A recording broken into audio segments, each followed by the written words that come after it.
ਚੱਲ ਰਹੀ ਗੁਰਬਾਣੀ ਸ਼ਬਦ ਦੀ ਜੋ ਵਿਚਾਰ ਹੈ, ਜੋ ਗੁਰਕਿਰਪਾ ਦੁਆਰਾ ਆਪਾਂ ਸਾਰੇ ਰਲ ਮਿਲ ਕੇ ਕਰਦੇ ਹਾਂ, ਜਿੰਨੀ ਕੁ ਸੋਝੀ ਗੁਰਬਾਣੀ ਬਖਸ਼ਦੀ ਹੈ। ਤੂੰ ਸਮਰੱਥ ਵੱਡਾ, ਮੇਰੀ ਮਤ ਥੋਰੀ ਰਾਮ, ਪਾਲਹਿ ਅਕਿਰਤ ਕਣਾ, ਪੂਰਨ ਦ੍ਰਿਸ਼ਟ ਤੇਰੀ ਰਾਮ। ਉਹਦੀ ਦ੍ਰਿਸ਼ਟੀ ਤੋਂ ਬਿਨਾਂ, ਉਹਦੀ ਬਖਸ਼ਿਸ਼ ਤੋਂ ਬਿਨਾਂ ਕੁਛ ਵੀ ਜਾਣਿਆ ਨਹੀਂ ਜਾ ਸਕਦਾ। ਸੋ ਚੱਲ ਰਹੀ ਗੁਰਬਾਣੀ ਸ਼ਬਦ ਦਾ ਜੋ ਵਿਚਾਰ ਦਾ ਸ਼ਬਦ ਹੈ ਅੱਜ ਦਾ, ਪਾਤਸ਼ਾਹ ਕਹਿੰਦੇ ਪਾਤਾਲਾਂ ਪਾਤਾਲ ਲੱਖ ਆਗਾਸਾਂ ਆਗਾਸ, ਓੜਕ ਓੜਕ ਭਾਲ ਥਕੇ, ਵੇਦ ਕਹਿਨ ਇੱਕ ਬਾਤ। ਕੁਝ ਪੁਰਾਤਨ ਜੋ ਮੱਤਾਂ ਚਲੀਆਂ ਆ ਰਹੀਆਂ ਹਨ, ਉਹਨਾਂ ਪੁਰਾਤਨ ਮੱਤਾਂ ਦੀ ਇੱਕ ਵਿਚਾਰਧਾਰਾ ਸੀ ਜੋ ਇਸਲਾਮ ਵਾਲੇ ਹਨ। ਉਹ ਆਖਦੇ ਹਨ ਕਿ 7 ਪਤਾਲ ਹਨ ਤੇ 7 ਆਕਾਸ਼ ਹਨ, ਭਾਵ ਕਿ 14 ਤਪਕ ਹਨ। ਤੇ ਪਾਤਸ਼ਾਹ ਜੀ ਨੇ ਆਖਿਆ ਕਿ ਲੱਖਾਂ ਹੀ ਪਤਾਲ ਹਨ ਤੇ ਲੱਖਾਂ ਹੀ ਆਕਾਸ਼ ਹਨ। ਹਰ ਇੱਕ ਧਰਤੀ ਦਾ ਆਪੋ ਆਪਣਾ ਆਕਾਸ਼ ਪਤਾਲ ਹੈ। ਜਿੰਨੀ ਵੀ ਇਹ ਸ੍ਰਿਸ਼ਟੀਆਂ ਹਨ, ਰਚਨਾ ਪਰਮੇਸ਼ਰ ਨੇ ਰਚੀ ਹੋਈ ਹੈ। ਤਾਂ ਇਸੇ ਤਰ੍ਹਾਂ ਹੀ ਜਿਹੜੀ ਸਾਡੀ ਪ੍ਰਾਤਮ ਹੈ, ਜੀਵਾਂ ਦੇ ਅੰਦਰ ਵੀ ਆਗਾਸ ਪਤਾਲ ਹੈ। ਚੌਂ ਦਿਸ ਗਗਨ ਰਹਾਈ ਲੈ, ਗੁਰਬਾਣੀ 'ਚ ਬਚਨ ਹੁੰਦਾ ਹੈ ਕਿ ਚਾਰੇ ਪਾਸੇ ਗਗਨ ਹੈ। ਗਗਨ ਹਿਰਦਾ ਹੁੰਦਾ ਹੈ।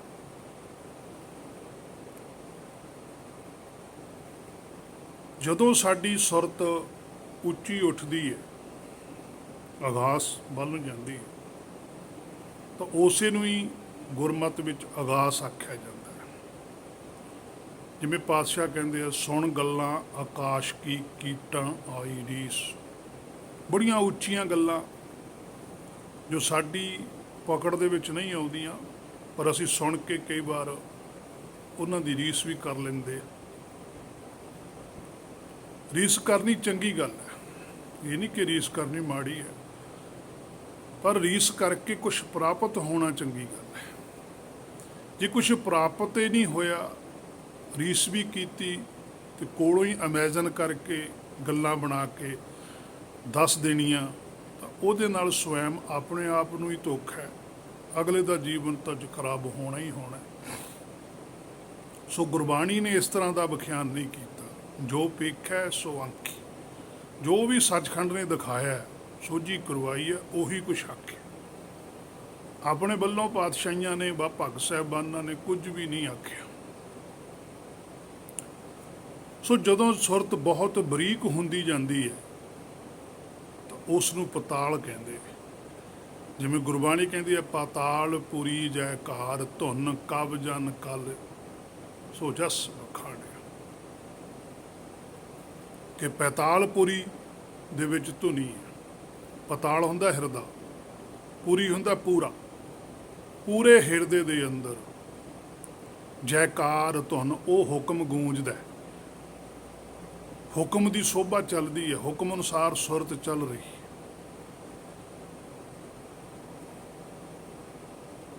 ਉਸ ਨੂੰ ਗੁਰਬਾਣੀ ਨੇ ਪਤਾਲਪੁਰੀ ਵੀ ਆਖਿਆ,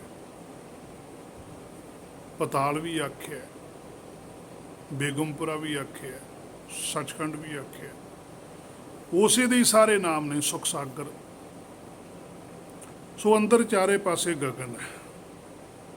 ਉਹੀ ਗਗਨ ਆਕਾਸ਼ ਤੇ ਪਤਾਲ ਬਣ ਜਾਂਦਾ ਹੈ, ਕਿਉਂਕਿ ਚੇਤਨ ਹੈ। ਜਿਹੜਾ ਬਾਹਰਲਾ ਆਕਾਸ਼ ਤੇ ਬਾਹਰਲਾ ਧਰਤੀ ਹੈ, ਇਹ ਇਹੋ ਜਿਹੀ ਰਹਿੰਦੀ ਹੈ, ਇਹ ਨਹੀਂ ਬਦਲਦੇ। ਪਰ ਜਿਹੜਾ ਹਿਰਦਾ ਹੈ ਉਹ ਬਦਲਦਾ ਹੈ। ਸਾਹਿਬ ਮੇਰਾ ਨੀਤ ਨਵਾਂ, ਉਹਦੇ ਵਿੱਚ ਵਿਚਾਰ ਨਵੇਂ ਤੋਂ ਨਵੇਂ ਆਉਂਦੇ ਆ, ਪਰ ਮੂਲ ਰੂਪ ਦੇ ਵਿੱਚ ਇੱਕੋ ਹੀ ਗੱਲ ਹੁੰਦੀ ਹੈ। ਸ਼ਬਦ ਨਵੇਂ ਤੋਂ ਨਵੇਂ ਆ ਜਾਂਦੇ, ਮੂਲ ਰੂਪ ਇੱਕੋ ਹੀ ਹੈ। ਗੱਲ ਜੋਤ ਦੀ ਖੜਦੀ ਹੈ। ਜਿਵੇਂ ਜਿਵੇਂ ਸੰਸਾਰ 'ਚ ਰਚਨਾ ਚੇਂਜ ਹੁੰਦੀ ਹੈ ਉਵੇਂ ਉਵੇਂ ਵਿਚਾਰ ਚੇਂਜ ਹੋ ਜਾਂਦੇ ਆ, ਪਰ ਵਿਚਾਰ ਇੱਕੋ ਹੀ ਹੁੰਦਾ ਹੈ। ਸ਼ਬਦ ਚੇਂਜ ਹੁੰਦੇ ਰਹਿੰਦੇ ਆ। ਸੋ ਇਹ ਗੱਲ ਸਮਝਣ ਵਾਲੀ ਵੀ ਹੈ। ਸੋ ਉਹੀ ਆਗਾਸ ਤੇ ਪਤਾਲ ਬਣਦਾ ਰਹਿੰਦਾ ਹੈ। ਤੇ ਭਗਤਾਂ ਨੇ ਮਾਇਆ ਦੀ ਖੋਜ ਨਹੀਂ ਕੀਤੀ। ਬਾਹਰ ਮੈਟਰ ਹੈ, ਜਿਹੜੀ ਰਚਨਾ ਰਚੀ ਗਈ ਹੈ ਉਹਦੀ ਖੋਜ ਭਗਤ ਸਾਹਿਬਾਨਾਂ ਨੇ ਨਹੀਂ ਕੀਤੀ।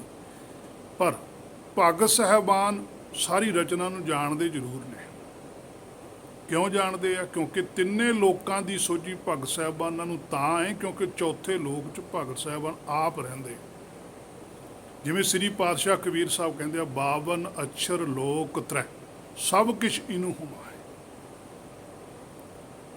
ਇਹਦੇ ਵਿੱਚ ਹੀ ਹੈ, ਤਿੰਨੇ ਲੋਕਾਂ ਦੀ ਸੋਝੀ ਹੁੰਦੀ ਹੈ ਕਿਉਂਕਿ ਜਿਹੜਾ ਸੋਝੀ ਕਰਵਾ ਰਿਹਾ ਉਹ ਚੌਥੇ ਲੋਕ 'ਚ ਹੈ।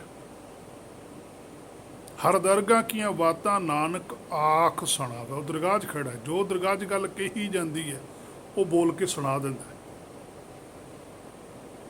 ਸੋ ਤਾਂ ਹੀ ਪਾਤਸ਼ਾਹੀਆਂ ਨੂੰ বা ਭਗਤ ਸਾਹਿਬਾਨਾਂ ਨੂੰ ਪਤਾ ਲੱਗਿਆ ਕਿ ਲੱਖਾਂ ਹੀ ਪਤਾਲ ਹਨ ਤੇ ਲੱਖਾਂ ਹੀ ਆਗਾਸ ਹਨ। ਪਰ ਇਹ ਨਹੀਂ ਕਿ ਉਹ ਸਨਾਤਨ ਮਤ ਜਿਹੜੇ ਇਸਲਾਮ ਵਾਲੇ ਸਨ ਉਹਨਾਂ ਦਾ ਕੋਈ ਵਿਰੋਧ ਕੀਤਾ ਕਿ ਤੁਹਾਡੇ ਪੀਰਾਂ ਪੈਗੰਬਰਾਂ ਨੂੰ ਤਾਂ ਪਤਾ ਹੀ ਨਹੀਂ ਸੀ। ਇਹ ਨਹੀਂ ਗੱਲ ਆਖੀ ਸੀ। ਇਹ ਸੋਝੀ ਕਰਵਾਈ ਹੈ ਕਿ ਜਿੰਨੀ ਕੁ ਸੋਝੀ ਉਹਨਾਂ ਨੂੰ ਸੀ ਉਹਨਾਂ ਨੇ ਉਨੀ ਗੱਲ ਦੱਸੀ। ਅਸਲ ਵਿੱਚ ਜਿਹੜੇ ਲੱਖਾਂ ਹੀ ਪਤਾਲ ਨੇ, ਲੱਖਾਂ ਹੀ ਆਗਾਸ ਨੇ, ਉਹ ਧਰਤੀਆਂ ਬਾਹਰ ਵੀ ਬਹੁਤ ਨੇ। ਅਸਲ ਵਿੱਚ ਆਗਾਸ ਤੇ ਪਤਾਲ ਇੱਕ ਦੇ ਹੀ ਦੋ ਨਾਮ ਨੇ, ਹਿਰਦਾ ਹੀ ਹੈ। ਜਦੋਂ ਸਾਡੀ ਸੁਰਤ ਮਾਇਆ ਚੋਂ ਬਾਹਰ ਜਾਣਾ ਚਾਹੁੰਦੀ ਹੈ, ਉਹੀ ਆਗਾਸ ਹੈ, ਉਹੀ ਪਤਾਲ ਹੈ।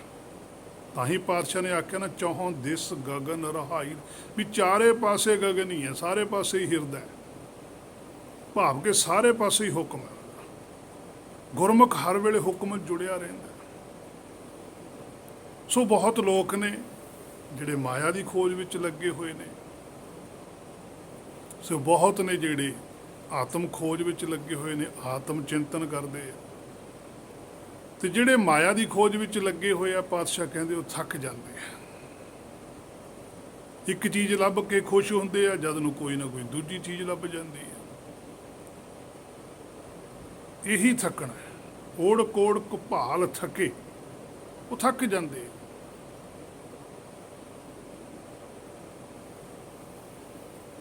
ਕਿਉਂਕਿ ਮਾਇਆ ਦੇ ਵਿੱਚ ਤਾਂ ਨਵੀਂ ਤੋਂ ਨਵੀਂ ਖੋਜ ਆਉਂਦੀ ਰਹਿੰਦੀ ਹੈ।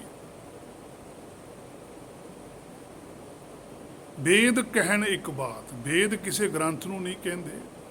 ਗ੍ਰੰਥ ਬੋਲ ਕੇ ਆਪ ਨਹੀਂ ਕਹਿ ਸਕਦਾ, ਲਿਖਿਆ ਹੋਇਆ ਕੋਈ ਪੜ੍ਹ ਕੇ ਸੁਣਾ ਸਕਦਾ, ਉਸ ਨੂੰ ਵੇਦ ਕਹਿੰਦੇ ਹਨ। ਜੋ ਵਿਅਕਤੀ ਹੈ, ਜਿਵੇਂ ਪਾਠ ਕਰਨ ਵਾਲੇ ਨੂੰ ਪਾਠੀ ਕਹਿੰਦੇ, ਉਸ ਵੇਲੇ ਵੇਦ ਪੜ੍ਹਨ ਵਾਲੇ ਨੂੰ ਵੇਦੀ ਕਹਿ ਦਿੰਦੇ ਸੀ।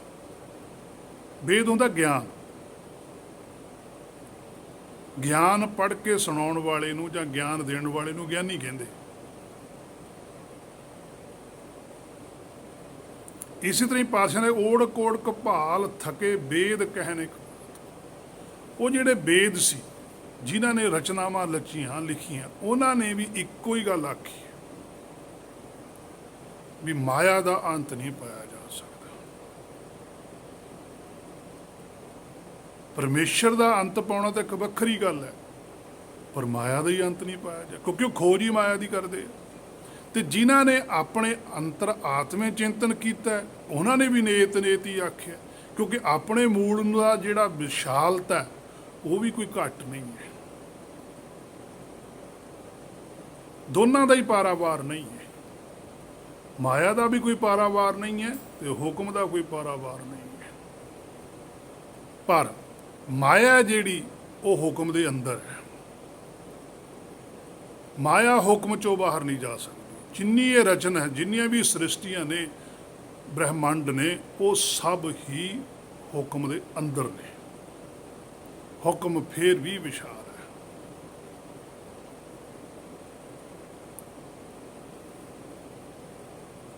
ਸੋ ਪਾਤਸ਼ਾਹ ਕਹਿੰਦੇ ਗ੍ਰੰਥ ਇੱਕੋ ਹੀ ਸੀ ਤੇ ਗਿਆਨ ਚਾਰ ਪ੍ਰਕਾਰ ਦਾ ਲਿਖਿਆ, ਜਿਨ੍ਹਾਂ ਨੂੰ ਅਸੀਂ ਵੇਦ ਕਹਿ ਦਿੰਦੇ ਹਾਂ। ਉਹ ਵੇਦ ਚਾਰ ਵੇਦ ਕਹਿੰਦੇ, ਭਾਵ ਕਿ ਉਹ ਚਾਰੇ ਵੇਦ ਨਹੀਂ ਸੀ, ਉਹ ਵੇਦ ਇੱਕੋ ਹੀ ਸੀ।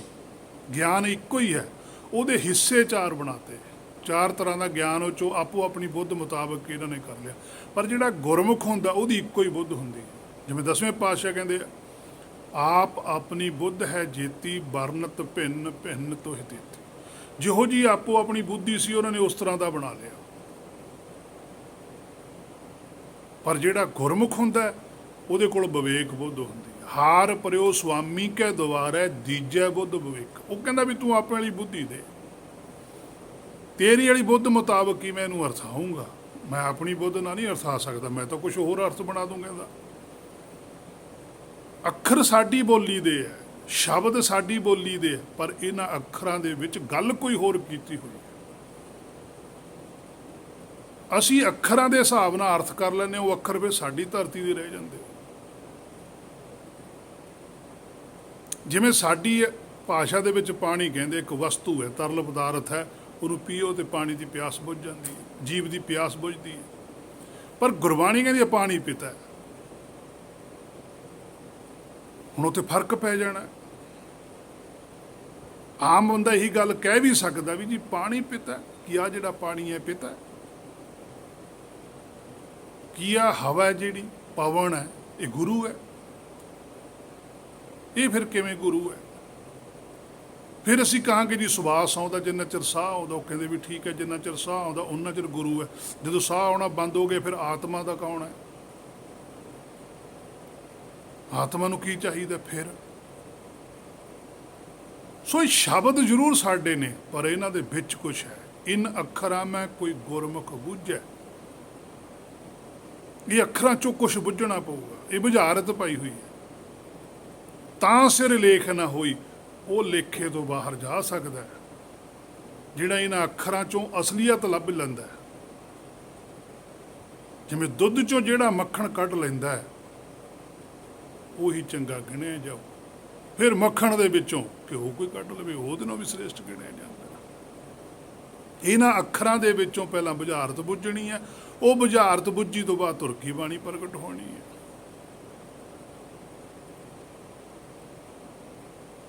ਸੋ ਇੱਕੋ ਹੀ ਵੇਦ ਹੈ, ਗਿਆਨ ਇੱਕੋ ਹੀ ਹੈ, ਉਹਦੇ 4 ਪਾਰਟ ਬਣਾਤੇ। ਸੋ ਪ੍ਰਚਲਿਤ ਹੋ ਜਾਂਦੇ ਸ਼ਬਦ। ਗੁਰਮਤ ਵਿੱਚ ਵੇਦ ਗੁਰਮੁਖ ਨੂੰ ਆਖਦੇ। ਜਿਵੇਂ ਪਾਤਸ਼ਾਹ ਕਹਿੰਦੇ ਆ ਸਾਧ ਕੀ ਮਹਿਮਾ ਵੇਦ ਨਾ ਜਾਣੈ, ਜੇਤਾ ਸੁਣੇ ਤੇਤਾ ਬਖਿਆਨੈ। ਹੁਣ ਇੱਥੇ ਸਾਧ ਕੀ ਮਹਿਮਾ ਵੇਦ ਨਾ ਜਾਣੈ,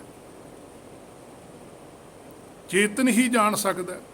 ਜਿਹੜਾ ਸਾਧ ਹੈ ਸਾਡਾ ਮੂਲ ਹੈ, ਜਿੱਥੋਂ ਸਾਨੂੰ ਗਿਆਨ ਆਉਂਦਾ। ਜਦੋਂ ਉਹਦੇ ਬਾਰੇ ਸਾਨੂੰ ਗਿਆਨ ਮਿਲੂਗਾ ਫੇਰ ਹੀ ਸਾਨੂੰ ਪਤਾ ਲੱਗਣਾ ਵੀ ਸਾਡਾ ਮੂਲ ਕੋਲ ਕੀ ਕੁਛ ਪਿਆ। ਜਿਹਨੇ ਆਪਣੇ ਮੂਲ ਨੂੰ ਜਾਣਿਆ ਹੁੰਦਾ ਉਹੀ ਦੱਸਦਾ। ਗੁਰਬਾਣੀ 'ਚ ਉਹਨਾਂ ਪੁਰਖਾਂ ਨੇ ਗੁਰਬਾਣੀ ਲਿਖੀ ਹੈ ਜਿਨ੍ਹਾਂ ਨੇ ਆਪਣੇ ਮੂਲ ਨੂੰ ਜਾਣਿਆ ਸੀ। ਉਹਨਾਂ ਨੇ ਜਾਣ ਕੇ ਗਿਆਨ ਦਿੱਤਾ ਵੀ ਆਹ ਗਿਆਨ ਦੇ ਦੁਆਰਾ ਅਸੀਂ ਆਪਣਾ ਮੂਲ ਜਾਣਿਆ, ਇਸੇ ਗਿਆਨ ਦੇ ਦੁਆਰਾ ਤੁਸੀਂ ਆਪਣੇ ਮੂਲ ਨੂੰ ਜਾਣ ਸਕਦੇ।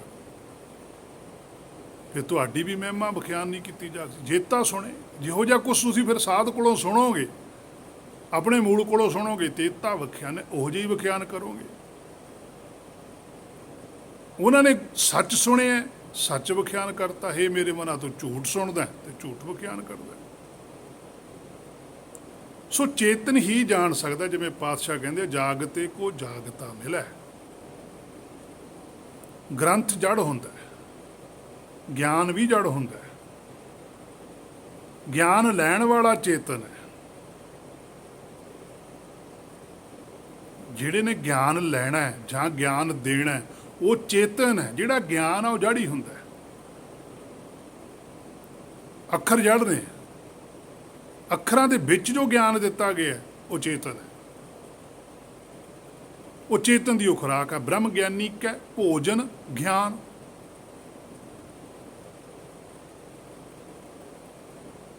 ਸੋ ਜਾਗਤੇ ਕੋ ਜਾਗਤਾ ਮਿਲੈ। ਸੋ ਪਾਤਸ਼ਾਹ ਕਹਿੰਦੇ ਕਿਵੇਂ ਜਾਗੇਗਾ? ਹੁਣ ਗੱਲ ਜਾਗਣ ਦੀ ਹੈ। ਹੁਣ ਹੇ ਮੇਰੇ ਮਨਾ ਤੂੰ ਹੁਣ ਆਪਣੇ ਅੰਦਰ ਝਾਤੀ ਮਾਰ ਵੀ ਤੂੰ ਜਾਗਿਆ ਹੋਇਆ। ਗੁਰਬਾਣੀ ਦਾ ਕਹਿੰਦੀ ਹੈ ਜਾਗਣਾ ਜ਼ਰੂਰ। ਜਾਗ ਲਿਹੋ ਰੇ ਮਨਾ ਜਾਗ ਲਿਹੋ, ਕਾਹੇ ਗਾਫਲ ਸੋਇਆ। ਤੂੰ ਕਿਉਂ ਸੁੱਤਾ ਪਿਆ?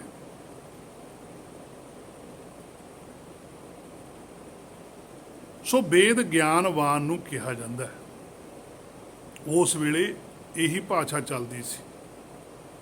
ਜਿਨ੍ਹਾਂ ਨੇ ਗਿਆਨ ਲਿਖਿਆ ਸੀ, ਭਾਵ ਵੇਦ ਲਿਖਿਆ ਸੀ, ਉਹਨਾਂ ਦਾ ਨਾਮ ਹੀ ਵੇਦ ਪੈ ਗਿਆ। ਜਿਵੇਂ ਗੁਰਬਾਣੀ ਦਾ ਪਾਠ ਕਰਨ ਵਾਲੇ ਨੂੰ ਆਪਾਂ ਪਾਠੀ ਵੀ ਕਹਿ ਦਿੰਦੇ ਹਾਂ, ਉਹਦਾ ਨਾਮ ਪਾਠੀ ਪੈ ਜਾਂਦਾ, ਗ੍ਰੰਥੀ ਪੈ ਜਾਂਦਾ। ਇਸੇ ਤਰ੍ਹਾਂ ਉਸ ਵੇਲੇ ਵੇਦ ਨਾਮ ਪੈ ਗਿਆ ਉਹਨਾਂ ਦਾ। ਜਿਵੇਂ ਬਾਣੀ ਤਾਂ ਪਰਮੇਸ਼ਰ ਤੋਂ ਆਈ ਹੈ, ਸੋ ਜਿਨ੍ਹਾਂ ਨੇ ਸੁਣੀ ਤੇ ਲਿਖੀ ਉਹਨਾਂ ਦਾ ਨਾਮ ਵੀ ਗੁਰੂ ਹੀ ਪੈ ਗਿਆ।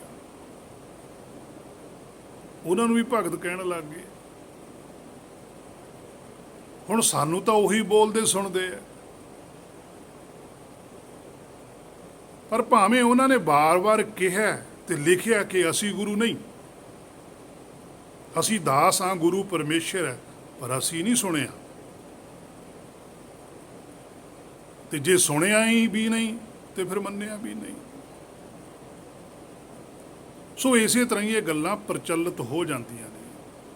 ਵਿਅਕਤੀ ਕਿਸੇ ਦਾ ਭਰਮ ਦੂਰ ਨਹੀਂ ਕਰ ਸਕਦਾ ਜਿੰਨਾ ਚਿਰ ਵਿਅਕਤੀ ਕਿਸੇ ਨੂੰ ਗਿਆਨ ਦਿੰਦਾ ਨਹੀਂ ਤੇ ਜਾਂ ਗਾਹਾਂ ਲੈਣ ਵਾਲਾ ਵਿਅਕਤੀ ਗਿਆਨ ਲੈਂਦਾ ਨਹੀਂ। ਗਿਆਨ ਨੇ ਭਰਮ ਦੂਰ ਕਰਨਾ, ਗਿਆਨ ਨੇ ਹੀ ਭਰਮ ਚ ਪਾਉਣਾ।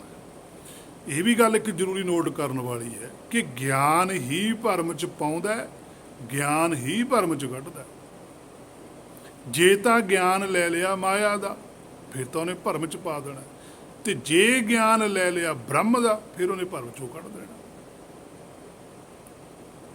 ਹਉਮੈ ਦੀਰਘ ਰੋਗ ਹੈ, ਦਾਰੂ ਪੀ ਇਸ ਮਾਹੇ।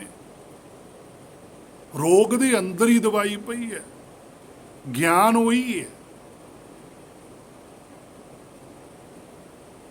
ਕਿਸੇ ਨੂੰ ਖੂਹ ਹੈ, ਇੱਕ ਖੂਹ ਦੇ ਉੱਪਰ ਕੱਪੜਾ ਪਾਤਾ, ਆਲੇ ਦੁਆਲੇ ਕਿੱਲ ਗੜਤੇ, ਡੰਡੇ ਗੜਤੇ, ਉੱਤੇ ਫਿਰ ਮਿੱਟੀ ਪਾਤੀ, ਉੱਤੇ ਘਾਹ ਸਿੱਟਤਾ, ਉਹ ਵੀ ਇੱਕ ਗਿਆਨ ਹੀ ਹੈ।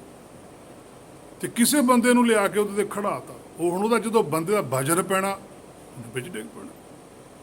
ਹੁਣ ਗਿਆਨ ਨਾਲ ਹੀ ਉਹਨੂੰ ਖੂਹ ਸਿੱਟਿਆ, ਤੇ ਗਿਆਨ ਨਾਲ ਹੀ ਉਹਨੂੰ ਖੂਹ ਚੋਂ ਬਾਹਰ ਕੱਢਣਾ।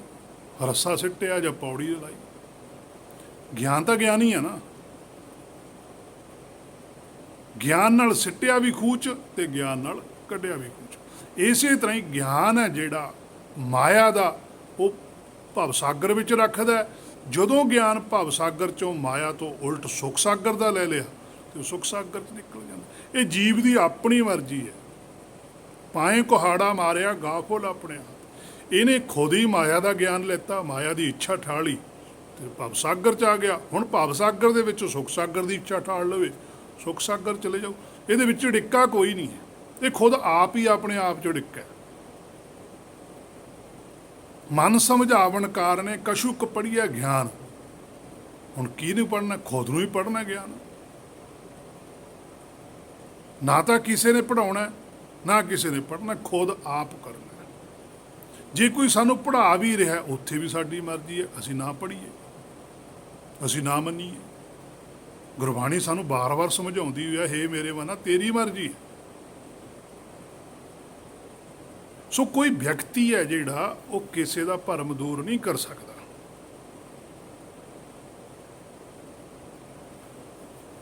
ਹਾਂ, ਭਰਮ ਦੂਰ ਕਰਨ ਦੀ ਵਿਧੀ ਦੱਸ ਸਕਦਾ, ਉਸ ਵਿਧੀ ਨੂੰ ਮੰਨ ਕੇ ਭਰਮ ਦੂਰ ਹੋ ਸਕਦਾ, ਉਹ ਵੀ ਜੇ ਉਹ ਵਿਅਕਤੀ ਚਾਹੇ। ਸੋ ਵੇਦ ਵਿਅਕਤੀ ਹੁੰਦੇ ਹਨ, ਉਹਨਾਂ ਦੀ ਇੱਕ ਬਾਤ ਭਾਵ ਇੱਕ ਗੱਲ ਹੁੰਦੀ ਹੈ। ਜਿਵੇਂ ਧਰੂਮ ਪ੍ਰਹਲਾਦ ਜੀ ਤੋਂ ਲੈ ਕੇ ਬੇਅੰਤ ਭਗਤ ਸਾਹਿਬਾਨਾਂ ਦੀ ਇੱਕੋ ਹੀ ਗੱਲ ਸੀ ਕਿ ਪਰਮੇਸ਼ਰ ਗੁਰੂ ਹੈ, ਆਪਾਂ ਸਾਰੇ ਉਹਦੇ ਦਾਸ ਹਾਂ, ਬੱਚੇ ਹਾਂ, ਸੇਵਕ ਹਾਂ। ਆਪਾਂ ਉਹਦੇ ਹੁਕਮ ਵਿੱਚ ਰਹਿਣਾ, ਉਹਦੀ ਰਜ਼ਾ ਵਿੱਚ ਰਹਿਣਾ। ਕੋਈ ਵੱਡਾ ਨਹੀਂ, ਕੋਈ ਛੋਟਾ ਨਹੀਂ। ਜਿਸ ਕਿਸੇ ਕੋਲ ਗਿਆਨ ਸੋਝੀ ਹੈ ਤਾਂ ਦੂਜੇ ਨਾਲ ਸਾਂਝੀ ਜ਼ਰੂਰ ਕਰੋ। ਜੇ ਗੁਣ ਹੋਵਨ ਸਾਜਣਾ ਮਿਲ ਸਾਂਝ ਕਰੀਜੈ, ਸਾਂਝ ਕਰੀਜੈ ਗੁਣਾ ਕੇਰੀ ਛੋੜ ਅਵਗਣ ਚੱਲੀਏ। ਹੁਣ ਔਗਣ ਛੱਡਣ ਦੀ ਗੱਲ ਕਰਦੇ ਆ ਪਾਤਸ਼ਾਹ। ਤੇ ਹੁਣ ਦੱਸਿਆ ਵੀ ਜਾਵੇ ਵੀ ਭਾਈ ਔਗਣ ਇਸ ਤਰੀਕੇ ਨਾਲ ਛੱਡ ਹੁੰਦੇ ਆ, ਛੱਡੋ। ਜਦੋਂ ਔਗਣ ਛੱਡੇ ਜਾਂਦੇ ਆ ਤਾਂ ਗੁਣ ਧਾਰਨ ਹੋ ਜਾਂਦੇ ਆ, ਤਾਂ ਉਹਨਾਂ ਦੀ ਆਹ ਨਿਸ਼ਾਨੀ ਹੈ।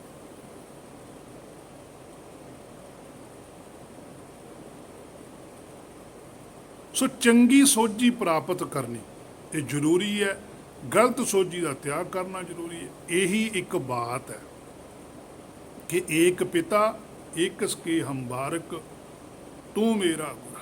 ਬਾਕੀ ਸਭ ਦੀ ਆਪੋ ਆਪਣੀ ਮਰਜ਼ੀ ਹੈ, ਕੋਈ ਕਿਸੇ ਦੀ ਗੱਲ ਮੰਨੇ ਕੋਈ ਨਾ ਮੰਨੇ, ਕੋਈ ਕਿਸੇ ਨੂੰ ਧੱਕੇ ਨਾਲ ਨਹੀਂ ਮਨਾ ਸਕਦਾ। ਸੋ ਪਾਤਸ਼ਾਹ ਕਹਿੰਦੇ ਪਾਤਾਲਾਂ ਪਾਤਾਲ ਲਖ ਆਗਾਸਾਂ ਆਗਾਸ, ਕਹਿੰਦੇ ਲੱਖਾਂ ਹੀ ਪਤਾਲ ਨੇ ਜੋ ਸਾਡੇ ਹਿਸਾਬ ਨਾਲ। ਲੱਖ ਸ਼ਬਦ ਵੈਸੇ ਜਿਹੜਾ ਗੁਰਮਤਿ 'ਚ ਵੀ ਆਉਂਦਾ, ਕਿਤੇ ਗਿਣਤੀ ਦਾ ਵੀ ਆਉਂਦਾ, ਕਿਤੇ ਲੱਖ ਸ਼ਬਦ ਦਾ ਅਰਥ ਹੁੰਦਾ ਬੁੱਝਣਾ ਵੀ ਹੈ, ਕਿ ਬੁਝਾਰਤ ਵੀ ਬੁੱਝਣੀ ਹੈ। ਇੱਥੇ ਲੱਖ ਸ਼ਬਦ ਦੇਲੀ ਦੀਪਕ ਹੈ, ਦੋਨਾਂ ਪਾਸੇ ਲੱਗਦਾ। ਪਾਤਾਲਾ ਪਾਤਾਲ ਲਖ ਲਖ ਆਗਾਸਾਂ ਆਗਾਸ, ਕੀ ਬੁੱਝੋ, ਇਹ ਬੁੱਝਣ ਦਾ ਵਿਸ਼ਾ ਹੈ। ਕਿਉਂਕਿ ਜਿਹੜੇ ਬਾਹਰਲੇ ਆਗਾਸ ਨੇ, ਬਾਹਰਲਾ ਆਕਾਸ਼ ਤਾਂ ਸਾਨੂੰ ਹੁਣ ਆਹੀ ਦੀਂਦਾ, ਹੋਰ ਤਾਂ ਸਾਨੂੰ ਕੋਈ ਦਿਸਦਾ ਨਹੀਂ ਹੈਗਾ। ਸਾਨੂੰ ਬਾਹਰ ਕੋਈ ਪਤਾਲ ਵੀ ਨਹੀਂ ਦੀਂਦਾ, ਪਾਣੀ ਦੀਂਦਾ ਉੱਪਰ। ਹੁਣ ਸਮੁੰਦਰ ਦੇ ਥੱਲੇ ਕਿਵੇਂ ਜਾਵਾਂਗੇ ਅਸੀਂ? ਪਰ ਅਸੀਂ ਜਿਹੜਾ ਸਾਡੇ ਹਿਰਦੇ ਦੇ ਅੰਦਰ ਆਕਾਸ਼ ਪਤਾਲ ਹੈ, ਅਸੀਂ ਉੱਥੇ ਜਾ ਸਕਦੇ ਹਾਂ, ਉਹਨੂੰ ਅਸੀਂ ਬੁੱਝ ਸਕਦੇ ਹਾਂ। ਉਹ ਸਾਡਾ ਵਿਸ਼ਾ ਹੈ। ਇਸੇ ਕਰਕੇ ਪਾਤਸ਼ਾਹ ਨੇ ਲਿਖਿਆ ਵੀ ਓੜ ਕੋੜ ਕਪਾਲ ਥੱਕੇ। ਕਹਿੰਦੇ ਜਦੋਂ ਗੁਰਮੁਖਾਂ ਨੇ ਆਪਣੇ ਅੰਦਰ ਦੇਖਿਆ, ਵੇਦ ਕਹਿਣ ਇੱਕ ਬਾਤ, ਜਦੋਂ ਹਿਰਦੇ 'ਚ ਅੰਦਰ ਜਾ ਕੇ ਦੇਖਿਆ, ਇੱਕ ਹੋ ਕੇ ਹੁਕਮ ਦੀ ਗੱਲ ਪਤਾ ਲੱਗੀ, ਬਾਤ ਹੁਕਮ ਦੀ ਸਮਝ ਆਈ ਕਿ ਇਹ ਤਾਂ ਬਾਹਰ ਹੀ ਸਾਰਾ ਕੁਝ ਸਮਝੀ ਜਾਂਦੇ ਆ, ਇਹ ਤਾਂ ਸਾਰਾ ਮਾਇਆ ਦੇ ਵਿੱਚ ਹੀ ਕਰਨਾ ਚਾਹੁੰਦੇ ਆ। ਤੇ ਫਿਰ ਕਿੰਨਾ ਕੁ ਟਾਈਮ ਹੈ ਇਹਨਾਂ ਕੋਲ ਸਰੀਰ ਕਰਕੇ?